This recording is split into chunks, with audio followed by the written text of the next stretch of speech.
خوشکو برایان هێژا دەمەوە خۆش بە زێوی دیکم ڕەوشاوە باش بە لێ ڕەوشا مەتەڤە نەباش. ئەم تێک چوون بەرە سەرێ خاپۆ و تەڤگەرا خاپۆچی ساغ ئەڤ زیدەتری 14 ساڵە ئەز رەخنە دەکەم ئەس هێشیاری دەکەم کۆ ئەم نەگیژن vê قوناغا هانێ ئەم گەیشتن تێکچووینێکی مەزن ئەڤ تێکچووینە هانێ نەکێمی تێکچووینە ساڵا 1970 bi peymana Cezayirê di navbera Sedam Hüseyin û Şahê Îranê dema şoreşa me a li Başûrê Kurdistanê têk çû. Niha em di 2026 de ne têkçûyîna Kurdên Rojava Kurdistana Sûrî nekêmî wê têkçûyîna hane ye. Lê û jê dijwartir e, jê teeltir e. Aniha têkçûyîna niha ji aberê dijwartir û teeltir ji ber ku şert û mercên di destê Qesedê de û di destê PKK'ê de hebû hemû wan dakirin. Medya xapoçî dema vedgerê rexne dike reş dike tevgera Rizgarîxwaza Başûrê Kurdistanê vedgere wê serdema hanê 100,000 pêşmerge hebû nizanim çi hebû têk çû. Niha Qesede eynî mesele çek hebûn têkilî hebûn perwerde hebû teknîk hebû hemû tişt hebû beravê tîma têk çû ji bin serê Xapo ji bin serê Ebdullah Gucelan ji bin serê Ebdullah Bexçelî ji bin serê dewleta Kûr a Tirk û serhişkiya qadroyên me ê Rojavayî ku xweş PKK dûr nexistin xweş PKK xelas kirin fatûreya wê gelê me nehadit. Bi qeşartî bi zelalî ez vê dibêjim berê jî min gotiye verê me hişyarî dida lê niha encam li meydanê ye.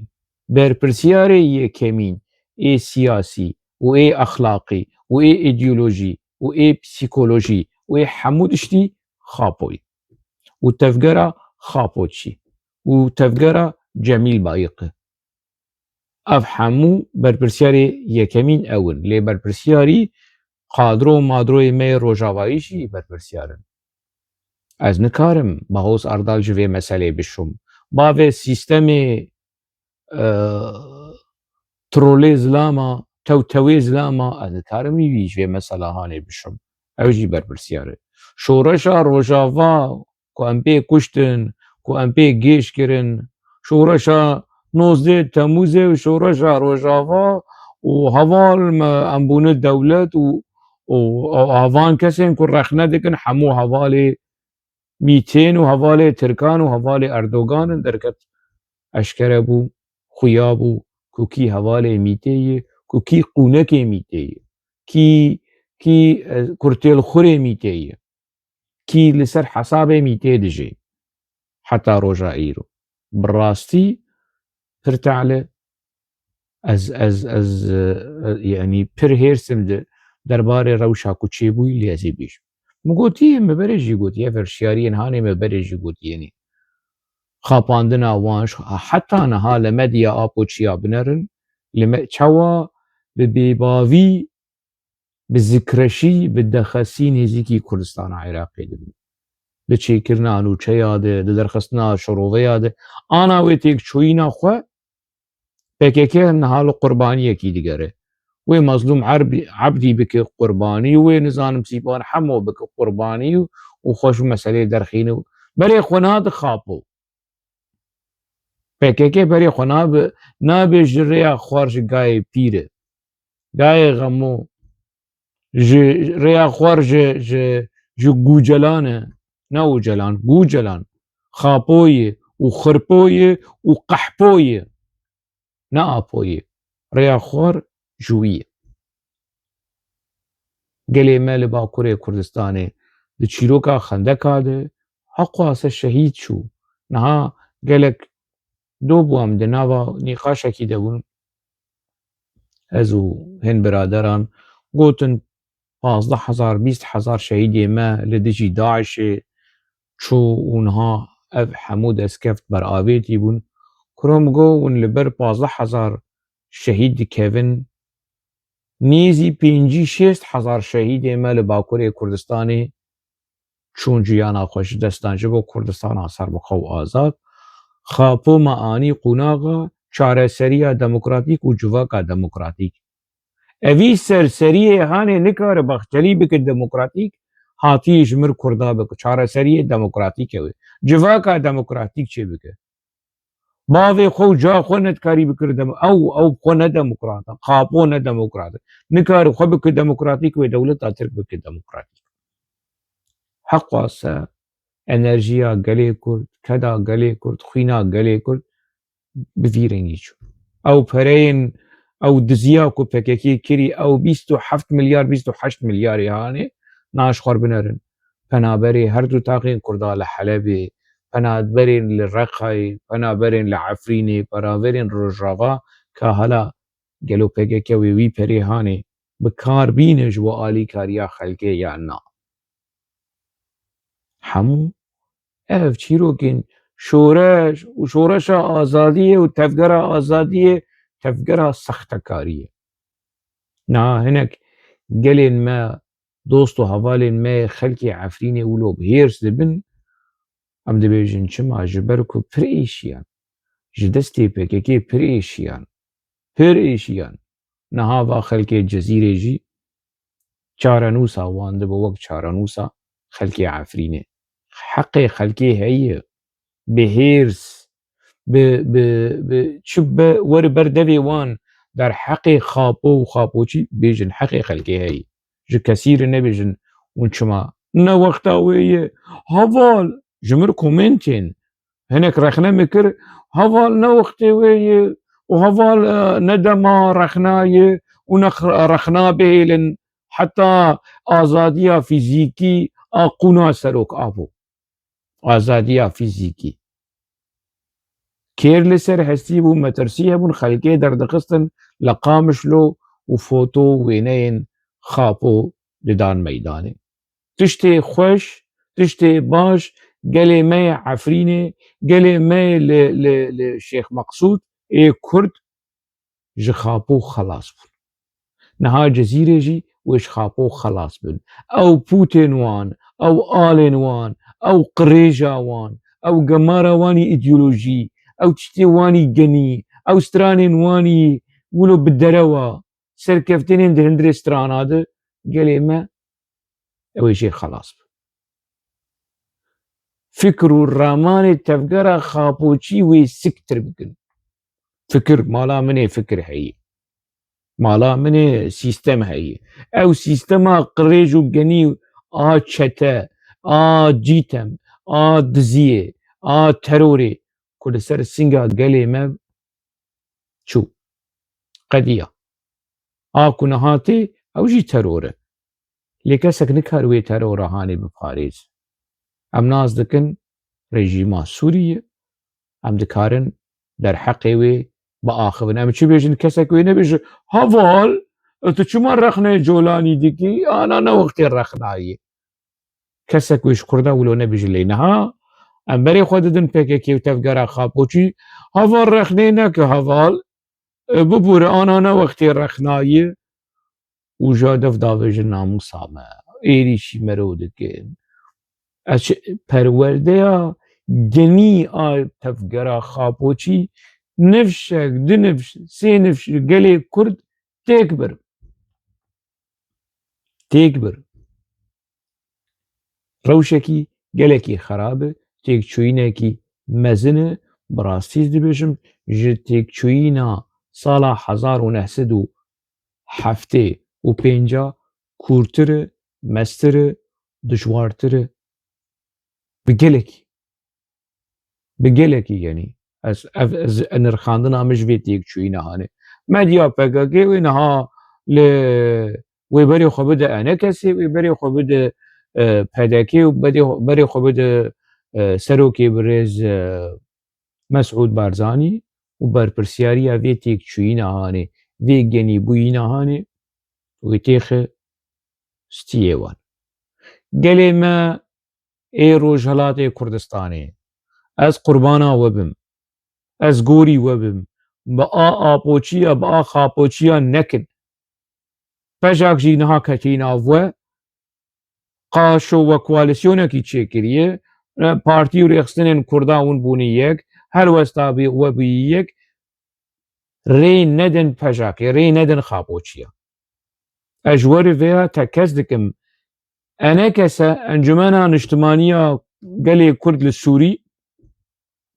PYD ji damezrînerê wê bûn vegerin dîroka wê di 2011 PYD jî di civînên damezrîner di civînên damezrandinê de hazir dibû PYD pêncî 50-50 dixwest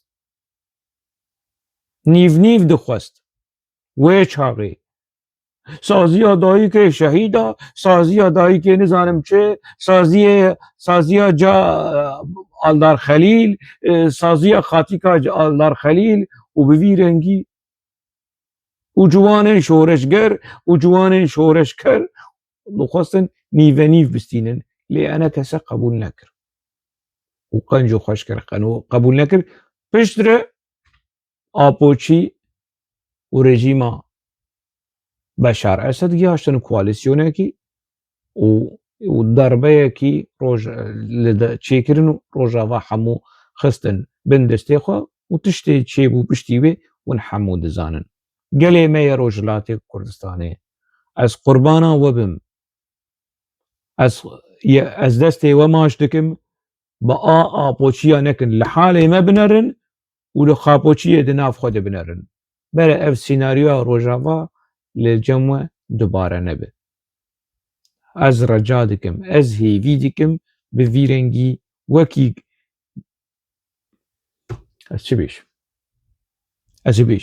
wekî kerîtiya me a gelê Kurd li Rojavayê Kurdistanê nekin ez ne behsa enekesî dikim ez behsa xapoçî dikim Kurdê me yê Rojavayê Kurdistanê ê ku heta roja îro li dû azadiya fîzîkî a serokxapo digerin azadiya fîzîkî wek me nekin rû nedin pejakê di nav we de eger wekarî pejakê bînin ji xapoçiyetê derxînin Emîr Kerîmî hûn wî bikin Kurdê Rojhilat hûn wî ji qunaxa xapoyîzmê derînin mala we ava lê li gorî wan neçin heta ji wetê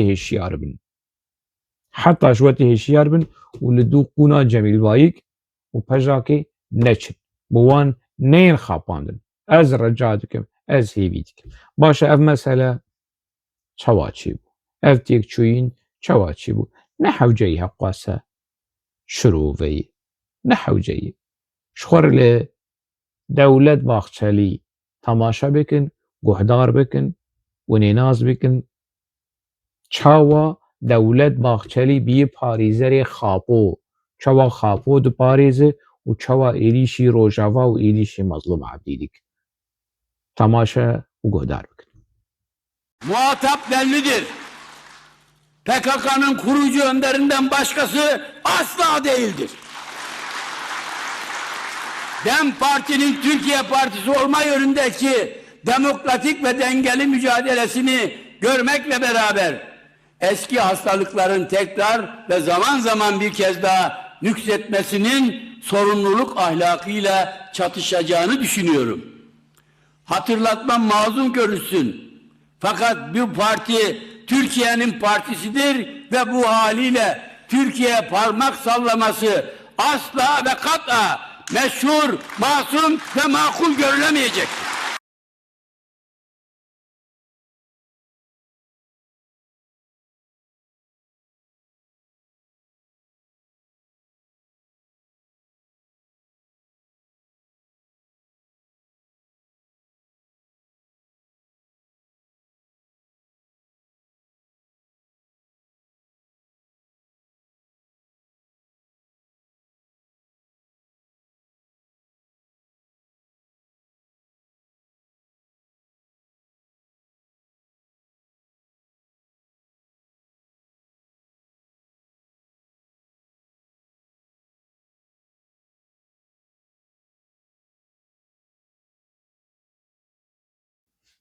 اف دولت باخچەلیە کو ئاپۆ di mesajê xwe de pesnîvî dide, silava jêr dişîne, ew jî pesnê apô dide û apô diparêze. Dewlet Baxçelî serokê Partiya Neteweperest a dewleta kûr, a dewleta eşkere, a dewleta Tirk çi dibêje? Dibe Mazlûm Ebdî kesayetiyekî bêrêz e û xayîn e, xıyanetê bi damezrînerê Partiya Karkerê Kurdistanê re kiriye. Yani Mazlûm Ebdî xayîn e. A xıyanetê bi aporkirî li apô guhdar nake. Baş e, yani ev çawa dewlet Baxçelî gîhaşt vê qenaeta hanê? Dewlet Baxçelî dema diaxive demek xapû jêr gotiye. Demek xapû jî têr gotiye, ev lawik, ev Mazlûm Ebdî nema bi amê dike, xıyanetê mir dike, na eşkere kir. Ev axaftin di sêzdê vê mehê de bû piştî êrîşa Şêx Meqsûd û Eşrefiyê dewlet Baxçelî li parlamentoya Tirkî di grûpa partiya xwe a parlamentoya Tirkî ev axaftin, ev êrîş, ev parastina xapû û êrîşkirina li ser Mazlûm Ebdî got. Çi jî dibêje? Dibêje ew pevçûnên di navbera Artêşa Sûrî û hêzên Sûriya Demokratîk di Eşrefiyê û Şêx Meqsûd de di Heleb de derbarê wê vê dibêje. Ew pevçûnên hanê gelek fikrê me mijûl dike li ser gelek aliya û gelek asteya rexne dike. Dibe hêzên Sûriya Demokratîk û hêzên parastina gel YPG gelek şaştî li wir kirin, xuya dike ku yani Heleb ne pîvane lê Şam prensîbe û pîvane. Çi jî dibêje? Dibe ewî terorîstê ku navê wî Mazlûm Ebdî ye, dewlet Baxçelî dibêje dostê Siyonîzmê ye, îkirî dostê Siyonîzmê li axaftinê apô jî vegerin tim êrîşî Siyonîzmê û İsraîlê û nizam Siyonîzm û İsraîl jî Kurda re tiştek nekir. Tiştek ji Mazlûm Ebdî nekir. Amerîka jî jêr tiştek nekir. Siyonîzm derew ha derew derew. Xweziya ji mala Xwedê re rast bana jî. Dibêje ew terorîstê mezin Mazlûm Ebdî dostê Siyonîzmê ye, bûkeke li bûkekî plastîkê li destê İsraîl de ye, kesayetiyekî bêrêz e, nemuhterem e û xayîn e serokatiya damezrîner e a Partiya Karkerê Kurdistan. Dewlet Baxçelî werin li vê ecêbê bidin. Dewlet Baxçelî parastina apô dike û li ser Mazlûm Ebdî dibêje xayîn e. Ev gotin neyê dewlet Baxçelî ne. Ev gotin gotinê xapû ne. Ev nerîn nerîna xapûyê, helwest helwesta xapûyê. Çi qeyse dewleta xapûçî, tevgera xapûçî bi emperatoriya xwe ya elamî bixwazin vê mesela hanê pîne bikin, veşêrin ev gotin gotinê xapûyê. Hezmî Haco diğeyîdi, Zirdeş Haco diğeyîdi naxeyîdi bi kêfa xwe yê. Ev gotin gotinê xapû ne. Rewşenbîrê me û nivîskarê me xapûçî çi qeyse pîne bikin, pelçîn bikin, ev helwest, ev gotin gotina xapû li ser zimanê dewlet Baxçelî. Çi jî dibêje? Dibêje daxwaza hêzên Sûriya Demokratîk û hêzên parastina gel ku Enqere bi wan re têkevin nava diyalogê ev em qebûl nakin û em li dijin û li dijî rastiya ye û yanî êrîş dik. Dibe dewlet ti carî gerek nekeve diyalogê bi van aliyên hanê re. Dibêje çawa me têkevin nava diyalogê bi rêxistinekî terorê re. Dewlet Baxçelî ji bêr dike ku PKK jî rêxistinekî terorê bû û lê dewleta wî ket pêr nava diyalogê ji bo wê fesex bike. Çawa mantiqê fesexkirinê, çawa جولاني تروریست مزن بقصدي ركت ناف ديالوجي جبو منطقي فسخ كرني اف استراتيجية تركاية استراتيجية خاپوية جفاكا ديمقراطيك انتقربوينا ديمقراطيك مسألة افها شوا بكيك فسخ بو قصده فسخ بو بدستي وان بي ويبري خو بدن كردستانا عراقي ويجي تيك بكن تيك ببن وفسخ بكن ويعني إيريش بكن نها آگر كتي قوناوان جبر روشا كردستانا روجلا دترسن لي قاوا خو بجي آنين روج آوا تيكشو روج آوا خلاص نما تشتك نابي بي روج آوا وخولي سرية ديمقراطيك وديري وخسرية إيريشي خسرية ديكي لقل خسرية هي اللي دشي خسرية هي أبشيروك ميروك يخان نما سكتر بو وتشو شو يعني از يا ما دس كفتي عند باراس من قصدي وبكي كده باراس دوان چند مهين داويد من مقالي خود باراس هناك احمق وكرد جوان هيك از ابو خابو تفقرا خابو شيت باريزم نا مقالي خود باراس از نوكي نواف ومواف واجدر ومجدر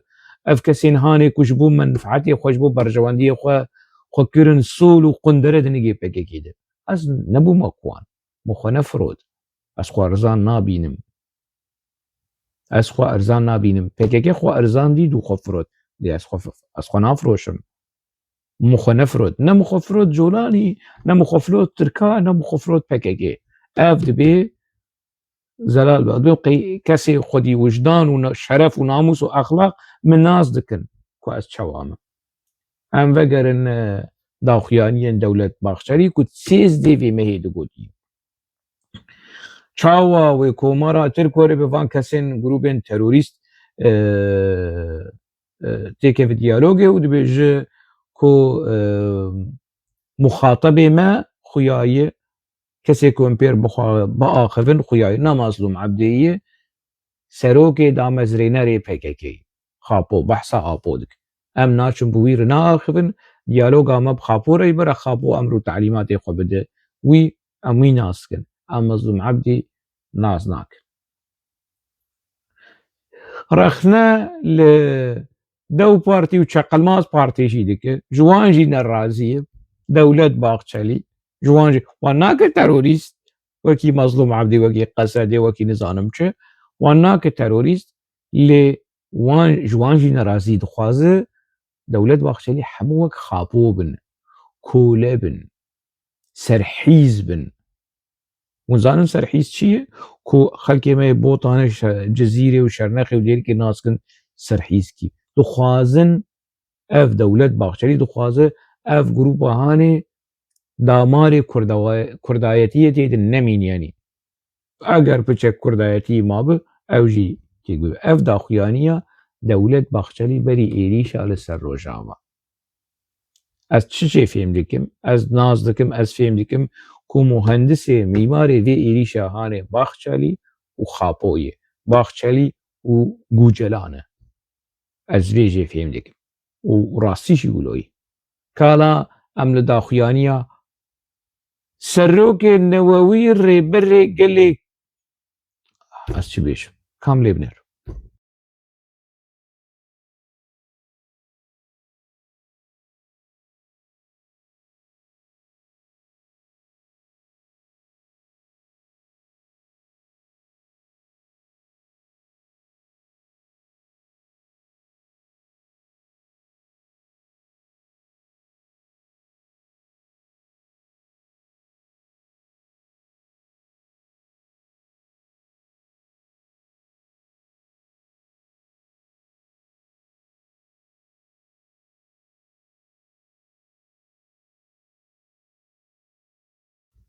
شخور لداخيانية خابو بنرن اف زلام ناموس بير نماي يعني بتركي تجير بيج شرفسز لباش ناويته تجير بكردي تجير بيج بناموس لباش ناويته شبا عفرين ها داگر كرن رخنا يا دولتا ترك نكر داگرکردنا عفرینê şermezar nekir.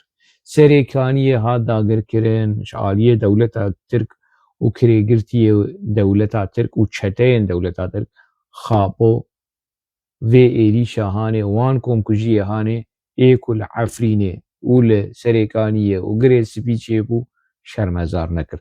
Di vê daxuyaniya dawî de ku dobû 17 mehê çêbû 17-18 mehê dîsa êrîşa li ser her du tax her du meheleyên Kurda ku xapo çiyî wan meheleyê hanê. Nanê Kurdê me ketî zikê xapo. Kurdê me xelkê Efrînê li Eşrefî û Şêx Meqsûd ketiye zikê xapo. Dîsa ev êrîşên han xapo şermezar nekir, bang li dewleta Tirk nekir ku bêalî be. Kurdê Rojava li halê wan bihêlin, apo vê nekiriye. Êrîşa li ser Rojava jî çêbû wê yanî wê şermezar nekir. Di rojên me yên pêş ti carî şermezarkirin û rexnekirina dewleta Tirk ji xapo hêvî nekin. Niha xapo çi dibêje? Dibê evşerên li Şêx Meqsûd û Eşrefiyê û li Rojava bi tevahî li dijî pêvajoya aştî hinek kesên dixwazin pêvajoya aştiyê xera bikin li Bakurê Kurdistanê ev êrîşê han pêk tînin. Baş e çi eleqeya Colanî bi pêvajoya di navbera Mîtê û xapo de heye? Çi eleqeta çi têkilî çi peywendiya çi îşê Colanî bi pêvajoya civaka demokratîk û çareseriya demokratîk a xapo heye? Tune. Xapo kî hedef digire? Xapo Mazlûm Ebdî hedef digire. Qesedê hedef digire ku ji destpêkê di bi a xapo nekirin. Xapo di civînên bi dizîd û miberê jî behs kiriye. Wê felaket çêbû. Ava çêbû. Tehdîda xapo a têl konferansa ku ji Qesedê re digot, ji Mazlûm Ebdî re digot, ji Ilham Ehmed re digot, heva pêk hat. Xapo nayê min ji we re negot felaket çê bibe. Ey xwelî ser tu kî heta tu dibêje tu nebêje qerarê dewleta Tirk e dewleta Tirk ser zimanê te Kurda tehdît dike. Tu berdevkê dewleta Tirk e. Tu berdevkekî pîsik kotî nefer jî ne yekî wilo hêjayê heqwa setê delalî li ber dilê dewleta Tirk na. Ma tu van informasyonê hanê tu ji Kurd tîne tu ji dewleta Tirkî tu ji Mîtê tîne. û va çêbû. Ev felaket çêbû. Dewleta Tirk niha gelekî rehet. Tiştek nema Qesede, tiştek nema Rojava, tiştek nema xweseriya demokratîk. Kurdên me ê Bakurê Kurdistanê hêviya min ji we ew e. Wîndengê xwe didin kî? Wîndengê xwe bidin Baxçelî çêtir wîndengê xwe bidin Xapo Partiya Xapo. Wîndengê xwe bidin Hûdapar çêtir wîndengê xwe bidin Dew Partî û Çeqilmaz Partî. Wîndengê xwe bidin CHP û AKP çêtir e. Çêtir wîndengê xwe bidin Xapoçî û tevgera Xapoçî û bere qûna sezayî temelî bere bibe nûnerê gelê Kurd. Dengê xwe nedin van hevana hemû zilamên dewleta Tirk in. Cîrek dengê xwe bidin dewleta Tirk ji we çêtir e. Ji we re nelazim e yanî. Gelê me ye ê hêja ê Bakurê Kurdistanê. Xapo em xapandin. Xapo em teslîmî dewleta Tirkî kirin. Xapo em firotin. Çawa we firot? Me jî firot. Dere û xapandinê wî îdî bes e. Bes bawer bikin. Xelas ya ew li hev hatiye ew dewleta Tirk li hev hatiye qediya çû. Em xelas bûn.